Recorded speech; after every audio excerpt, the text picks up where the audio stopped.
Salam sejahtera bagi kita semua. Shalom, damai di hati. Baiklah, bersyukur kepada Tuhan di pagi hari yang indah dan berbahagia ini. Kita menaikkan pujian dan syukur kepada Tuhan atas anugerah berkat Tuhan bagi kita semua, sehingga di pagi hari ini kita boleh dibangunkan kembali dengan tubuh yang sehat dan diberkati.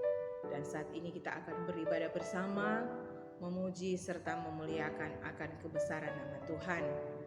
Dan marilah kita berdoa. Allah Bapa di surga, kami mengucap syukur, banyak terima kasih kepadamu ya Tuhan, atas hari-hari yang Kau berikan bagi kami. Semalam telah berlalu, kami boleh tertidur dengan nyenyak. Di pagi hari ini kami bersyukur Tuhan membangunkan kami dengan tubuh yang sehat dan diberkati. Saat ini Tuhan, kami hendak merenungkan firman-Mu, belajar dari firman-Mu. Kami yakin dan percaya firman-Mu adalah kekuatan bagi kehidupan kami. Karena tanpa firman-Mu Tuhan, kami tak mampu berbuat apa-apa. Berkatilah kami semua yang akan belajar firman-Mu Tuhan. Biarlah kasih dan berkat-Mu Tuhan senantiasa menyertai dan melingkupi kami semua. Bapa di dalam kerajaan surga, inilah doa kami. Dalam nama Tuhan Yesus Kristus, Juru Selamat kehidupan kami. Amin. Saudara-saudaraku yang diberkati dan dikasihi oleh Tuhan kita Yesus Kristus, kita akan membaca serta merenungkan firman Tuhan di saat ini yang terdapat dalam Kitab 2 Korintus 8 ayat 1. Dan untuk itu marilah kita membacanya. Yang berperikop pelayanan kasih. Saudara-saudara, kami hendak memberitahukan kepada kamu tentang kasih karunia yang dianugerahkan kepada jemaat-jemaat di Makedonia. Sekian jawaban bacaan firman Tuhan. Saudara-saudaraku yang diberkati dan dikasihi oleh Tuhan kita Yesus Kristus, kasih karunia sebagai landasan. Keluarga Kristen yang dikasihi dan diberkati Tuhan Yesus, kasih karunia adalah kasih yang muncul berulang kali dalam perjanjian baru. Secara khusus dalam surat-surat Rasul Paulus. Dalam surat 2 Korintus sendiri secara khusus, Rasul Paulus menyebut kata kasih karunia sebanyak 10 kali. Jelaslah bahwa penggunaan sebanyak itu tidak terjadi secara kebetulan saja. Rasul Paulus menunjukkan bahwa kehidupan orang percaya adalah kehidupan yang dilandasi kasih karunia dari awal sampai akhir. Hal ini berlaku juga dalam tindakan pelayanan kasih yang dilakukan oleh jemaat-jemaat di Makedonia terhadap jemaat di Yerusalem. Rasul Paulus menyebut hal ini sebagai kasih karunia yang dianugerahkan kepada jemaat-jemaat di Makedonia.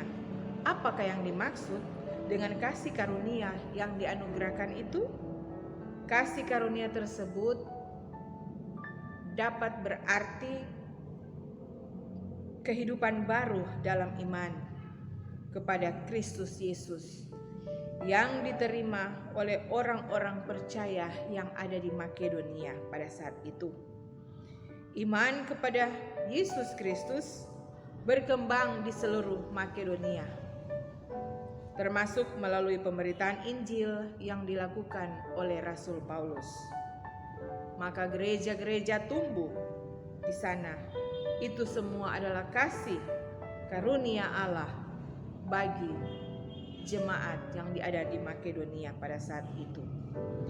Kasih karunia inilah juga yang mendorong jemaat-jemaat di Makedonia untuk mengambil bagian dalam pelayanan kasih kepada jemaat yang di Yerusalem, yang sedang menderita karena kemiskinan dan kelaparan pada saat itu.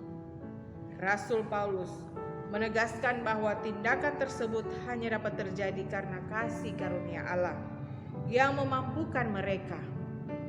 Tanpa kasih karunia Allah, jemaat-jemaat di Makedonia tidak dapat melakukan pelayanan kasih mereka.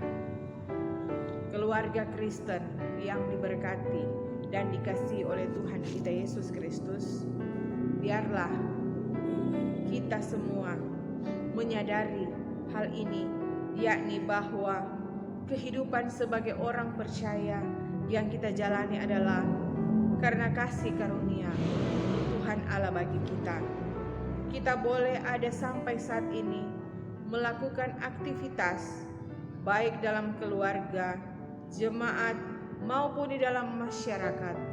Itu semua karena adalah kasih karunia dari Tuhan kita Yesus Kristus.